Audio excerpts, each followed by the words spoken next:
जब हम विष्णु सहस्त्रनाम का पाठ करते हैं तो उसमें ये लिखा होता है कि जिन्होंने यज्ञोपवीत नहीं धारण किया हुआ है और महिलाएं ओम की जगह पर श्री लगाएं। ऐसा क्यों लिखा है? जब हम विष्णु सहस्त्रनाम का पाठ करते हैं तो उसमें ये लिखा होता है कि जिनका ऐसा नहीं है, अलग अलग व्याख्याओं को अलग अलग ढंग से कहा गया है। और देखिए क्या होता है कि ये पुरुष सत्तात्मक समाज कभी ये नहीं चाहता कि स्त्रियां बहुत अधिक पावरफुल हो जाएं। आप जानते हैं पाणिनि के बारे में जानते हैं?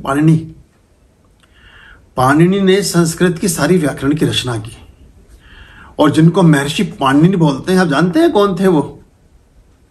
पाणिनि स्त्री थी और उन्होंने जो संस्कृत में उद्भव किया, संस्कृत में जो पटाक्षेप किया और संस्कृत के जिस तरह से उन्होंने वीथिका को निकालकर सामने खड़ा किया, उस कालखंड के सारे ऋषि चकित और विस्मित रह गए और वो स्वीकार करने को तैयार नहीं हुए कि कोई स्त्री इतना बड़ा काम भाषा के व्याकरण के दृष्टिकोण से कर सकती है।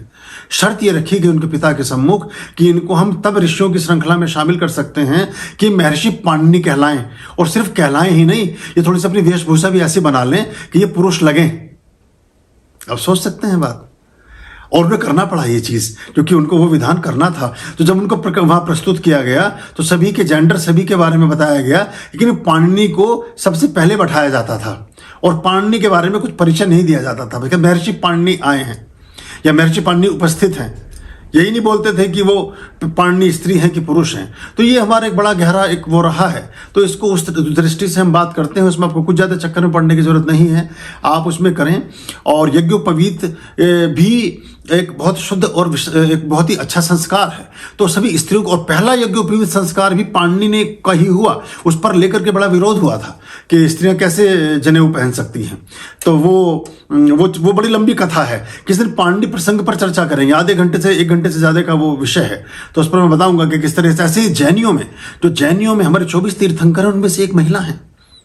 लेकिन बड़ी क्षमापूर्वक मैं बात कहना चाहूँगा कि उनका उल्लेख कहीं हम करते नहीं हैं, उनको इस तरह से प्रस्तुत करते हैं जैसे वो पुरुष ही हैं, उनका नाम भी वैसे ही रखा गया है। तो लेकिन एक तीर्थंकर उसमें स्त्री है। तो ये हम इस दिशा में अगर काम कर सकें तो बहुत अच्छा होगा।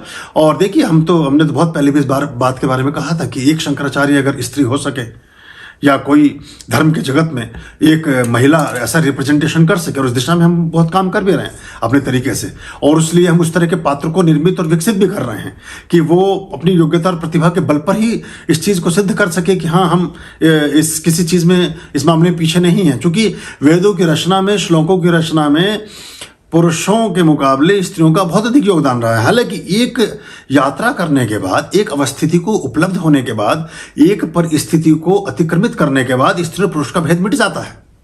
फिर आप जेंडर वाले भाव से बहुत ऊपर उठ जाते हैं। वहाँ आत्म चित्त स्वरूप होते हैं, अनंत स्वरूप होते हैं, सच्चिदानंद स्वरूप होते हैं।